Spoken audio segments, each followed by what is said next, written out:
Enfin, c'est un moment aussi de la réception peut être féroce à Cannes. Et puis après, en vrai, ça s'est bien passé. C'est ça qui est terrible. Maintenant, je peux même plus bitcher. Mais ok, on va se faire une promesse. Quoi qu'il se passe, on reste ensemble.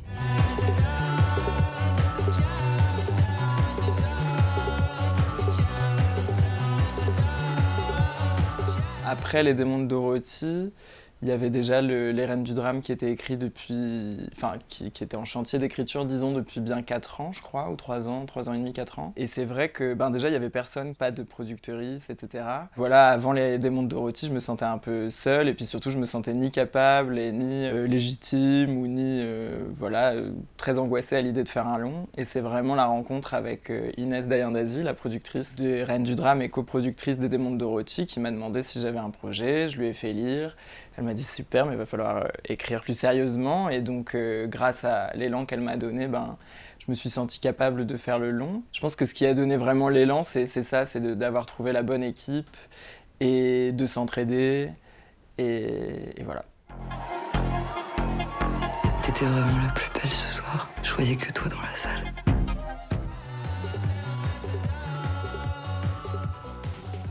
En fait, je pense que faire des films, c'est se battre tout le temps contre les commissions, c'est ce que raconte Dorothy, que ce soit queer ou pas d'ailleurs. Ça peut être aussi des personnes issues de minorités aussi, je pense, galèrent. Dès qu'on n'est pas, disons, un cinéma mainstream ou un cinéma traditionnel, je pense que c'est très difficile d'avoir une voix différente. Donc faut résister et encore une fois, faut être super bien entouré. C'est-à-dire que moi, j'ai pas l'impression d'avoir fait de concessions. J'ai surtout l'impression qu'il y avait des choses incomprises, il y avait des choses difficiles, il y avait quand même aussi une résistance du point de vue du financement, mais on a quand même réussi à le faire. Et j'ai pas l'impression on se soit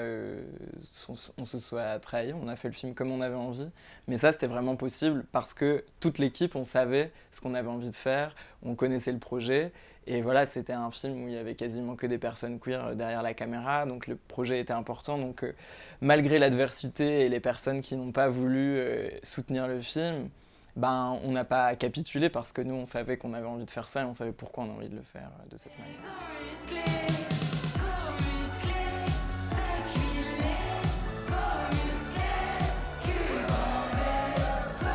T'es sérieuse? C'est ça ton crush?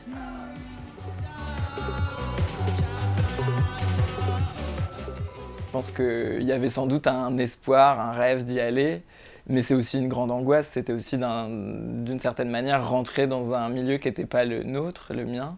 Puis quand ça a été possible, quand le film a été sélectionné, donc c'était hyper joyeux pendant 1 minute 30.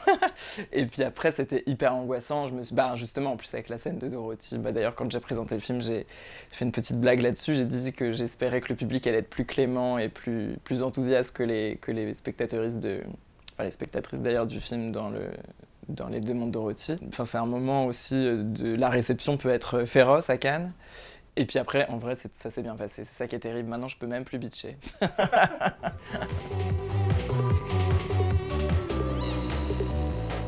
Je sais pas si je dirais succès, en tout cas ce qui est hyper joyeux c'est que le film il touche des gens parce que ça faisait 6 ans que je l'avais en tête. Donc oui, quand le film existe, on est à la fois ravis, en même temps c'est un peu différent parfois de ce qu'on imaginait. Moi c'est un film que quand même j'aime, mais voilà, il faut faire avec le réel aussi. Et puis voilà, ensuite on se dit est-ce que le film peut toucher des gens? Est-ce que c'est parce qu'il me touche moi qui touche les autres? Et je crois qu'un des trucs qui me touche pas mal c'est quand il y a des queers qui ont soit mon âge, soit un petit peu plus vieux et qui disent ah c'est vraiment le film qu'on aurait aimé voir ado, ça aurait réparé plein de choses. Ça je trouve que ça c'est vraiment joyeux. C'est mon cœur, il est à toi, pour toujours.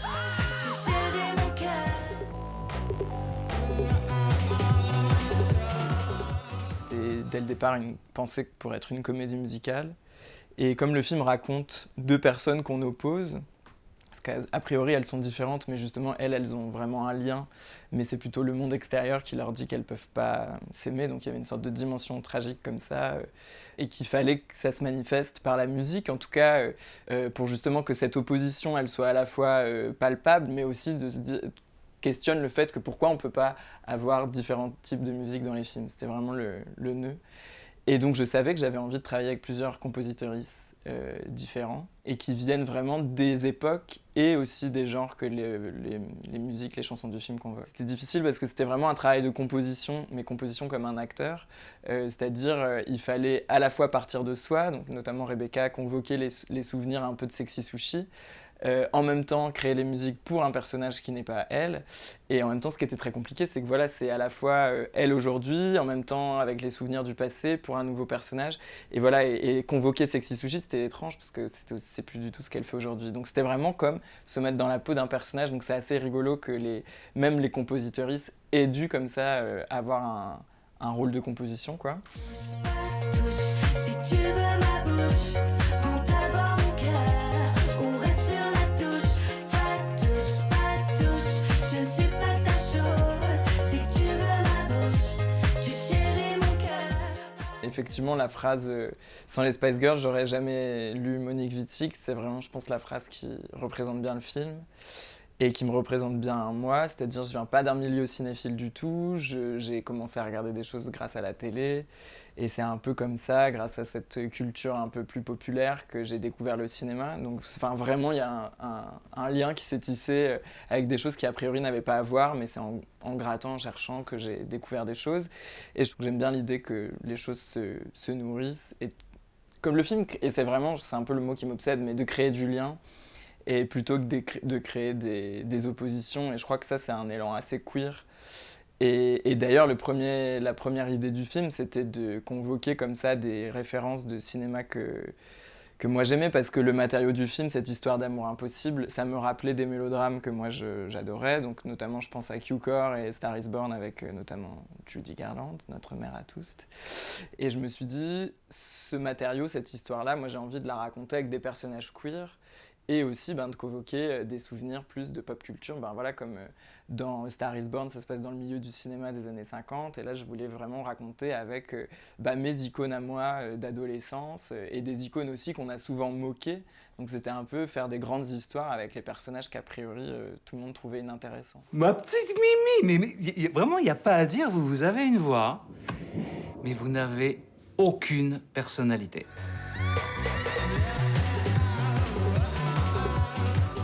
Déjà, la France est très très bête. Par exemple, aux Reines du Drame, on avait dit ah désolé, on a fait un film de drag queen l'année dernière, donc on va pas en refaire un cette année. Donc, donc oui, c'est ça, où il y a de la place que pour une pédale, il y a de la place que pour un queer.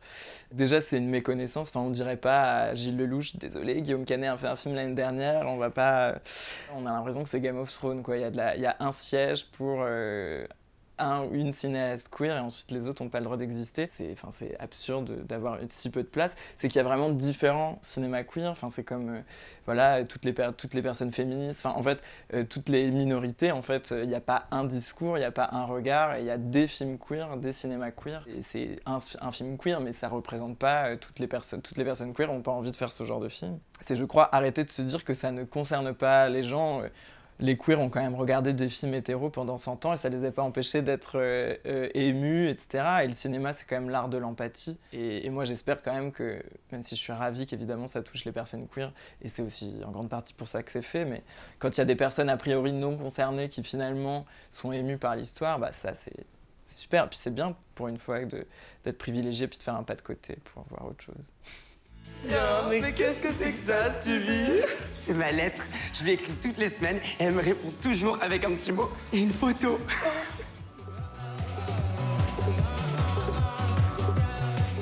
Là, c'est vrai que les projets que j'ai sont plutôt longs, ou une série d'ailleurs. Mais ce qui est terrible aussi en France aujourd'hui, c'est que c'est à la fois merveilleux parce que tout le monde peut faire des courts-métrages, on peut quand même accéder à des financements, etc. Même si toujours la question des financements, voilà, qui n'est pas toujours facile. Mais ce qui est quand même merveilleux, c'est que tout le monde, a priori, peut avoir accès à ça.